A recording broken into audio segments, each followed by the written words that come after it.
Prime Minister Narendra Modi and Chinese President Xi Jinping create history, begin their second informal summit at iconic seaside town of Mamallapuram, reflecting centuries-old cultural ties.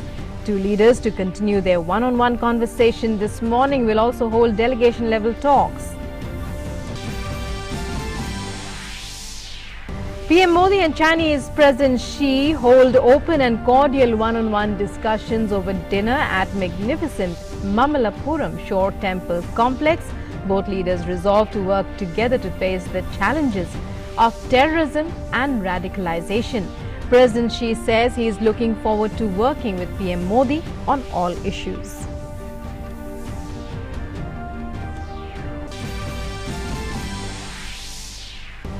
Vice President Venkaiah Naidu addresses Parliament of Comoros at Moroni, appeals to world community to ensure early conclusion of UN Comprehensive Convention on International Terrorism.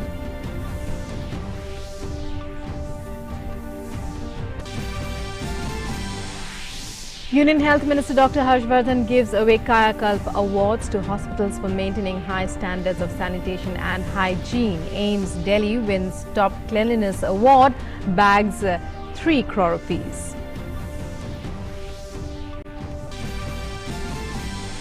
In international news, US announces deployment of additional troops to Saudi Arabia in view of increased threat perception. Special US envoy for Iran says an additional 3,000 troops will flow to Saudi Arabia today. Ethiopian Prime Minister Abiy Ahmed Ali wins 2019 Nobel Peace Prize for his efforts to end 2 decades of border conflict with Eritrea.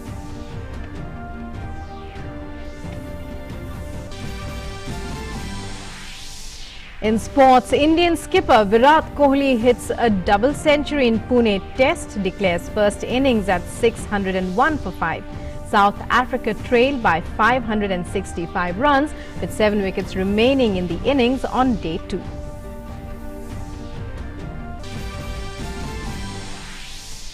And in women's cricket, India defeats South Africa in second one-day international at Vadodara by 5 wickets, clinch 3-match series.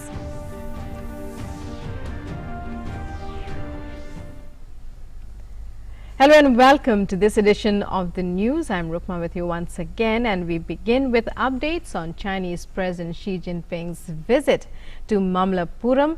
Well, first of all, let's begin with those updates.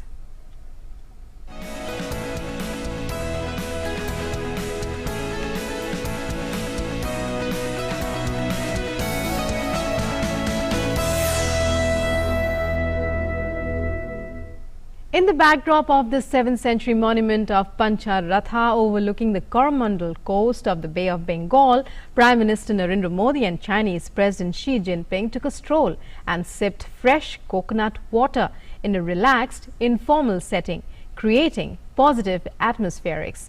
Dressed in a Tamil attire of veshti, white shirt and an angavastram, PM Modi played the perfect host, taking President Xi for a guided tour of the famous World Heritage Sites. The Pallava dynasty's historical links with China's Fujian province morphed into modern chemistry between the two leaders in a throwback to the Wuhan informal summit.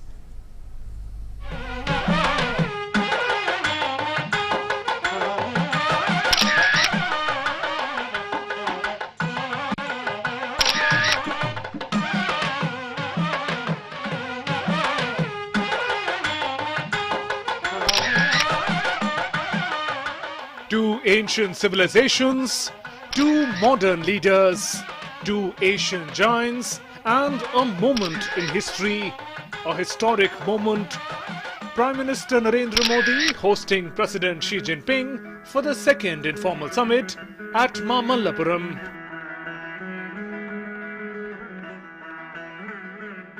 The significance of the setting adds to the import. Mamallapuram acted as a bridge between India and China between the 6th and the 9th century AD, when the Pallava dynasty was at its pinnacle. The monuments here show that India has always played a central civilizational role in global trade and commerce. Prime Minister Modi explained the significance of these monuments and temples dating back 1300 years.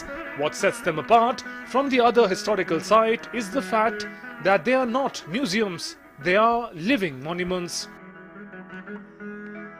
The first stop for the leaders was the unfinished cave that is part of Arjun's penance. Most say it depicts the Pandava prince trying to propitiate Shiva to get the Pashupath Astra. Some say it depicts Bhagirath trying to bring Ganga to earth.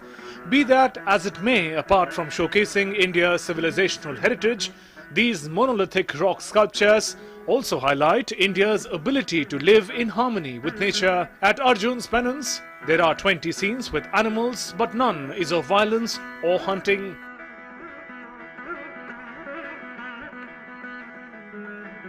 Next, it was turn of Krishna's butterball, a marvel of nature.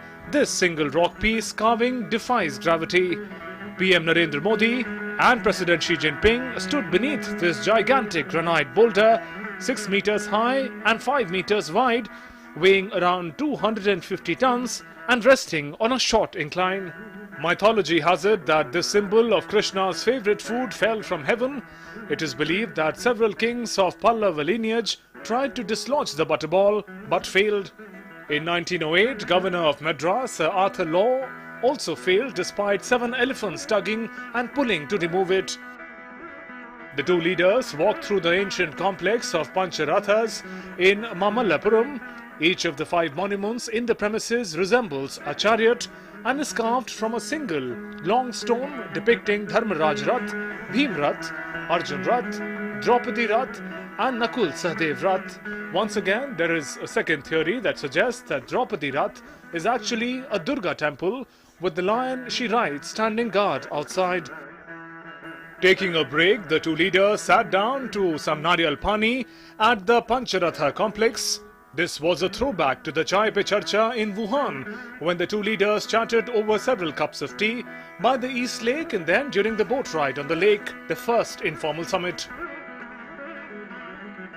As the sun set along the Bay of Bengal, the shore temple took on a different hue. From the golden glow to the calm blue, PM Narendra Modi and Chinese President Xi continued their conversation against the backdrop of the magnificent temple, the last of the monuments visited by the two leaders in Mamallapuram.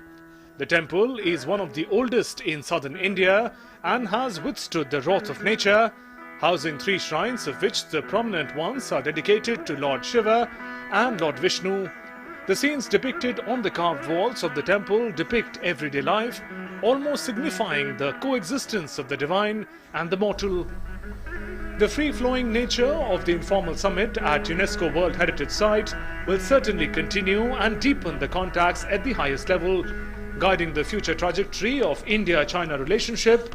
The bonhomie between the two leaders at the site of ancient engagements between the two civilizations will ensure deepening of people-to-people ties in Asia's century, the 21st century. With Amritpal Singh and Philip Matthews, DD India. And briefing media persons in Mamallapuram, Foreign Secretary Vijay Gokhale said that both the leaders agreed that radicalization and terrorism are a common challenge, while adding that the leaders discussed trade, development and issues of mutual interest. There was some discussion on trade-related issues, on economic issues, on trying to identify areas for investment that the two countries could to encourage. And also on how to enhance the trade volume and the trade value. Radicalization was a matter of concern to both, and that both would work together to see that radicalization and terrorism did not affect the fabric of our multicultural, multi-ethnic, multi-religious societies. And there was a general sense that both leaders had that this was a common challenge that we face and that we will work together to overcome it. And at a special dinner hosted by Prime Minister Modi in honor of the Chinese president, The choicest of Indian culinary delights were on display. The special focus of the dinner was to showcase diverse cuisine of South India, from Thakali rasam or tomato rasam to Arachavitta sambar, from Kadalai kurma or ground gram kurma to Kavanarasi halwa or red rice halwa. The menu on offer reflected the sweeping diversity of South Indian culinary traditions. And the cultural performances on Friday evening reflected India's cultural richness and diversity. The function was put together by India's premium cultural group Kalakshetra, set up by Rukmani Devi in 1936. A Tamil song hailing peace and Mahatma Gandhi was sung to the accompaniment of traditional dance at the cultural event. The 40-minute cultural program drew to a close with the instrumental rendition of Mahatma Gandhi's favorite hymn, Raghupati Raghav Raja Ram.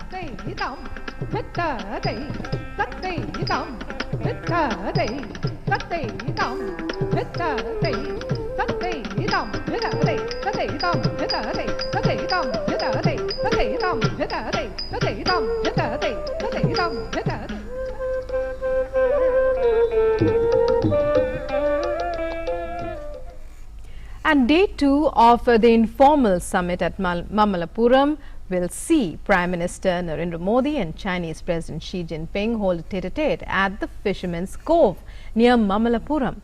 The two leaders will then head for delegation-level talks. Being an informal summit, both the leaders would engage themselves in open and candid talk touching upon several subjects of bilateral, regional and global importance. President Xi will later emplane for his next destination, Nepal.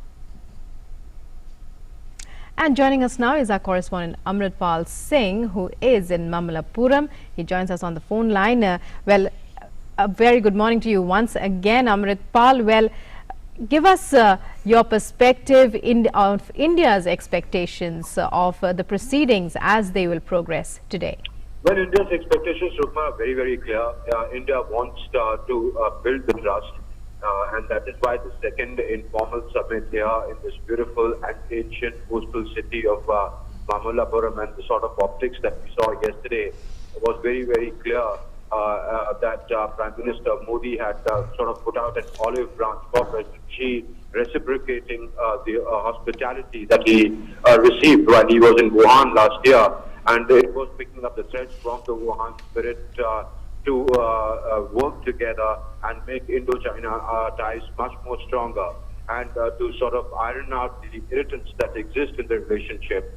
Yesterday we saw Prime Minister Modi receive President Xi at the Arjuna's Penance, and then take him around to the other UNESCO World Heritage sites here, like the Krishna's Butterball, like the Panch Ratha, where the two leaders sat down and sipped tender coconut water, and for about 20 minutes without aids had a one-on-one discussion, followed by a cultural performance at the Show Temple. And in the beautiful settings of the Show Temple, the backdrop of the Bay of Bengal with gentle sea breeze blowing, the two leaders had a long dinner conversation, a one-on-one dinner conversation. Though the format was 1+8, they were members of the delegation of President Xi and Prime Minister Modi, but they were separately seated, and it was a one-on-one conversation which went on for about 2.5 hours.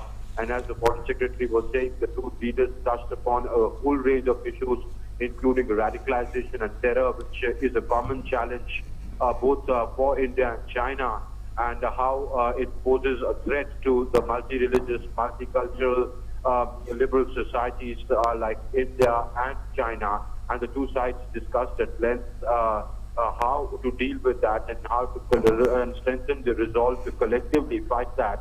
Also, the issue of trade came up in a major way, and we expect the same Mamallapuram spirit to continue on day 2, where Prime Minister Modi and President Xi meet in a little while from now at the Fisherman's Cove.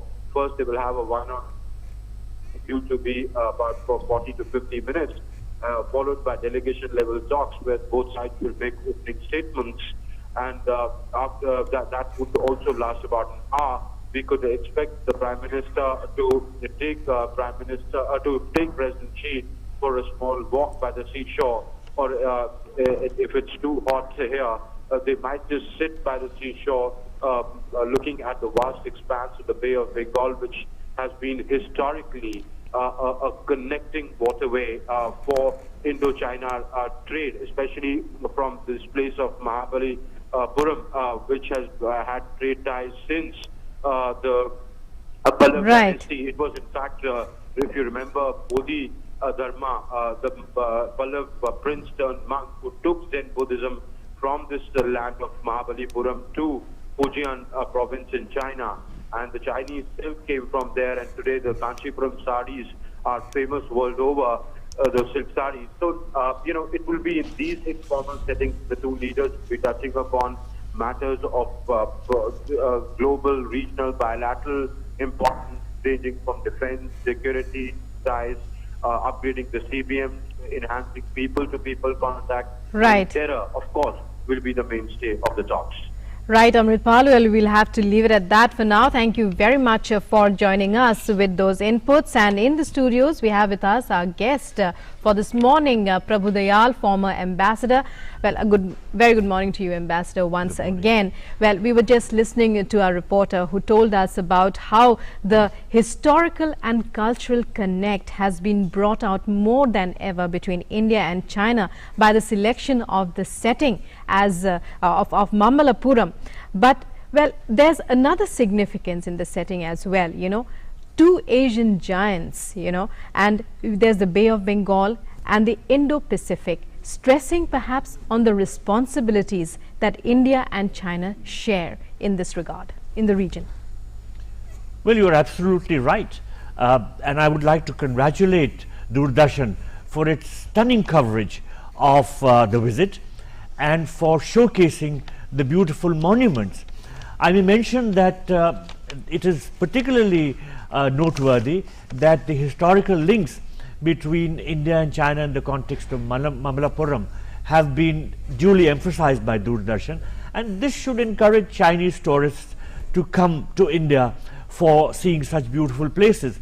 In a significant move, yesterday our government announced the easing of visa regulations for Chinese nationals, and this factor also will help to promote people-to-people contacts between our two countries. Now, as regards the Indian Ocean region, I think, yes, you're right, the two countries have a shared responsibility for maintaining peace and tranquility, though sometimes our strategic interests seem to be in conflict, and there is a lot of concern about China's growing influence in this region. China has been setting up what is called the string of pearls, as is well known, starting right from its own shores and going right across to the shores of Africa and passing through Gwadar in Pakistan, Port Hambantota in Sri Lanka, and now China is also developing a port in Bangladesh, as also in Myanmar. So there are concerns in this regard, but we do hope that the Chinese would work in consort with us rather than in conflict. Right. Now, I would also like to mention that while the two leaders were shown visiting these beautiful monuments and they really enjoyed the time they spent together, it is evident that the chemistry between them is very good. They have close personal rapport, and that is why an informal summit of this sort becomes very, very meaningful and important, because in a formal summit the agenda is laid down and structured, and it has to be made known what really was the outcome. But in an informal summit, the agenda is not structured. The two leaders can discuss what they wish, and their discussions do not necessarily have to be made public. Nonetheless, the Foreign Secretary in his briefing yesterday, after the dinner talks between the two leaders, mentioned that trade and terror figured very prominently. Now, trade is perhaps the single most important issue before the two leaders just now, trade matters. And significantly, their visit, their meetings here coincide with the visit of our Commerce Minister, Mr. Piyush Goyal, to Bangkok for attending the meeting of the RCEP, which is the Regional Cooperation for Economic Partnership. Now, the RCEP wants to conclude a free trade agreement, and India is resisting because we are afraid that goods from China would flood our markets even more. As it is, the balance of trade is huge in China's favor. It's in excess of 55 billion. And if there is free trade between India and China, then our markets would be flooded even more. And this would adversely affect our agricultural sector as also our industry. So we want to put in place an automatic safeguard mechanism, a trigger mechanism, that if the exports of a certain item cross a certain threshold, then duties would kick in. But the Chinese have been resisting that. I'm sure that these matters may have been discussed or may be discussed now, because since our Commerce Minister is in Bangkok and these issues are going to be taken up, it would not be surprising that the two leaders would have had some discussions. Right, sir. And as you said, like, while big economic takeaways are expected and a huge business delegation led by the Commerce Minister is in Bangkok, well, China is looking to boost trade in India even more than what it is right now. You know, a yawning trade deficit there. Well, India would be looking to bridge that trade deficit, yet, well, it's an informal summit, but all eyes would be on the deliverables at the end of the day. Well, China has been placing non-tariff barriers in regard to exports from India. Right. And it has been very unwilling to remove these non-tariff barriers. At the urging of our Prime Minister, I think the Chinese allowed non-basmati rice and tobacco products to be exported from India to China. But these have made only a small dent in the trade figures. Right. We want the lifting of more such informal trade barriers. Right. And in particular, our pharmaceutical products, which do well all over the world, are restricted in China, and they are put in the category of fake medicines because these are generic medicines. Now, it is understood that the Chinese are going to lift restrictions in this regard and take these medicines out of the category of fake medicines. That may help us. But certainly, it is very, very important for us to close the trade gap, and I think we need the cooperation of the Chinese. The free trade agreement will work adversely against our interests. Right. Well, at this point, we'll have to close this discussion, sir, because, well, time is running out, and in a short while from now, the day 2 of the informal summit between PM Modi and President Xi will commence. Thank you very much, sir, for joining us on the show. And, well, viewers, that's all we have time for. Thanks for watching. News and updates continue on DD News. We'll be bringing you all the live updates of the informal summit, day 2 of the informal summit between President Xi and Prime Minister Narendra Modi. Thanks for watching. Namaskar.